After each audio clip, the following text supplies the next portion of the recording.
Hello everyone and welcome back to my channel. Today I'm going to be doing my gaming wrap up for July. So I'll start with the two digital games that I brought this month.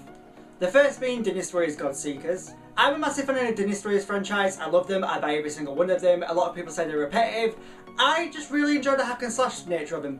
But with Godseekers it's completely different, it's like a strategy game. A lot of people compared it to Fire Emblems. I've never played that, but if anyone knows what it is, you kind of be able to understand what it's like. My last digital game that I brought was Final Fantasy Online. I really love it, I think it's a really great game. It's just I don't spend enough time on it to justify paying the £10 a month fee. So I've run out my 30 days now, I wasted them pretty much. I just used about 4 or 5 of the days. Maybe in the future I'll buy a pass. Like, I really do enjoy it when I play it. It's just I jump around from game to game too much to focus just on that one game for long enough to really get my money's worth from buying the pass. I used to just focus on a single game at a time, that used to be what I do.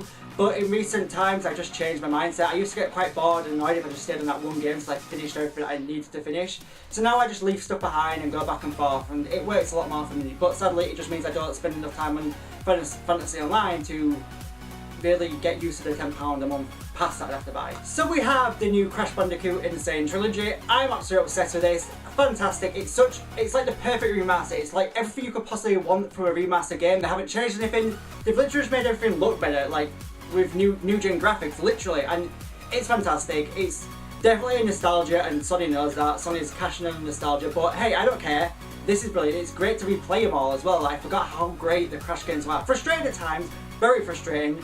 Crash 1 being the most annoying. I've just finished Crash 2 and I'm moving on to Crash 3 soon. But if you love Crash Bandicoot and you haven't brought this yet, definitely buy it. It's fantastic.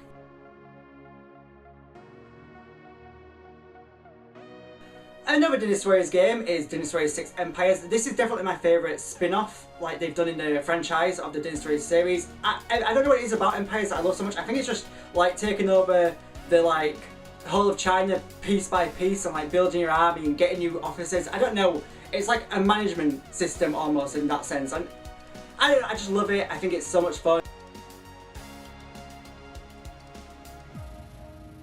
Also, something I played this month for a little bit is this Digimon World for the PS1, which is an absolute classic. I absolutely adored this game as a kid. It's not aged particularly well, but it's still enjoyable. It's nostalgia. I'd definitely love to see this remastered. I think this would be a great game to remaster, to be honest. Next up we have Persona Q. Now I'm not too sure if I actually showed this off in my last video or not. I think I played it last month as well. I picked it up about halfway through this month and I just really want to get into it. I don't know what it is about this one that I'm not getting into as much as like Persona 5 and Persona 4 Golden. It's got the Persona 4 casting and the Persona 3 cast, and I love both of the casts, they're great casts. But there's something just missing for me to like really sit down and get stuck in with this game. I don't know if I think it's the dungeons just aren't as good as like they are in the other games. There's also the enemies, you can't really avoid them, you have to fight them. There's like a ticker at the bottom, and when it gets to a red, that means you've got a fight coming up. And it happens way too quickly for me, to be honest, and I lose interest, and I don't know. I will complete it eventually. I think it's just going to take me a little while to do. But the story, the actual story and the characters are all great. It's just, I think the dungeons that are putting me off this game. Next is DOA Dimensions. I love a fighting game. I always have to play a fighting game at least once a month, and I'm currently quite obsessed with this. I love DOA. I don't think it gets enough love compared to like Tekken and Street Fighter, but it's definitely my second all-time favourite great, that's a great word. It's my second all-time favourite fighting franchise. But just behind Tekken, Tekken will always be my favourite. It's kind of the one that introduced me to the fighting franchise. But this is absolutely amazing. It looks so good on a 3DS. And if you have a 3DS and you haven't got this and you like fighting games, definitely recommend it. It's probably the best fighting game they've got on the DS for sure.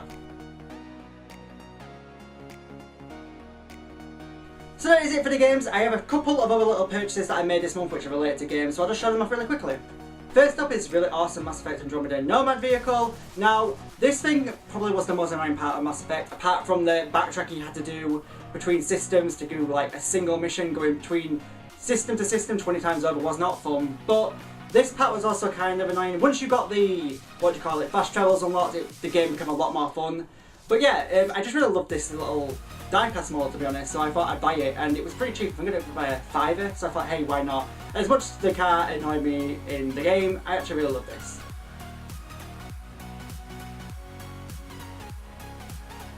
Next up is another Mass Effect related thing, which is this. I don't know what this is. What is this? This is the SX3 Alliance Fighter, which I knew what it was, I just don't know how you call it. Like, you build it from all these little metal sheets. I'm never going to build this, ever. This is going to stay in the packet for a bit. There's no way in hell I would ever be able to build this. I'm too, not heavy-handed, I just don't have the patience for all this little, like, inserting of the, like, tiny slots and stuff. It just doesn't appeal to me, but I really love Mass Effect and I really wanted it, so now I have it to just stare at.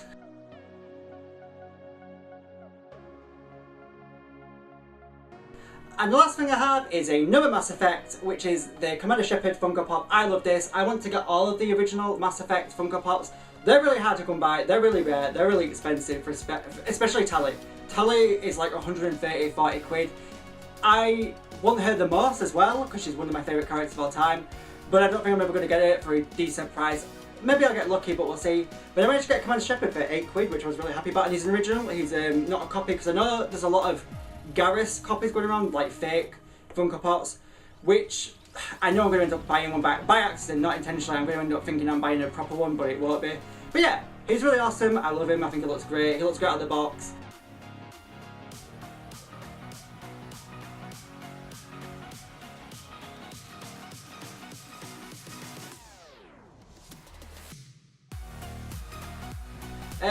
And this concludes my gaming wrap up of the month. This was kind of a lot smaller than I was expecting it to be, but I've kind of just been focusing on a couple of games this month. The Dynasty games especially have taken over my time. But if you guys enjoyed this video, please make sure to like, subscribe to my channel if you're not subscribed, and follow my social medias, links in the description below. Thank you all for watching, y'all are amazing, and I will see you in the next video.